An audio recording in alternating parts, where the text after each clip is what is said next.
আমার চ্যানেলে সবাইকে স্বাগত জানাই। মা দুপুরের জন্য খাবার দিয়ে দিয়েছে। দুপুরবেলা এখন ভাত খাওয়ার পর লেবু খেয়ে নিচ্ছি।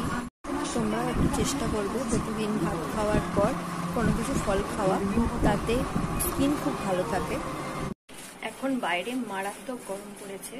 বেলা 12টা থেকে দুপুর 3টে পর্যন্ত পুরো বাইরে লু বইছে। তাই তোমরা চেষ্টা করো এই সময়টা যতটা সম্ভব বাড়িতে থাকার।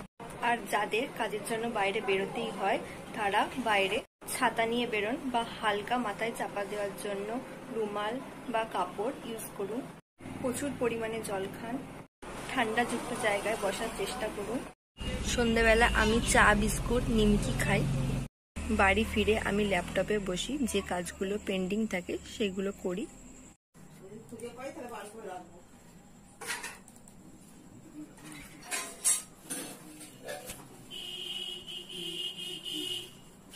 ফুল ব্লগটা দেখে জানিও কেমন লাগলো তোমাদের। ভালো লাগলে লাইক করো। আমার আরো ভিডিও দেখতে হলে চ্যানেলটা সাবস্ক্রাইব করে দিও। এখনের মতো সবাইকে টাটা। ততক্ষণের জন্য সবাই খুব ভালো থেকো।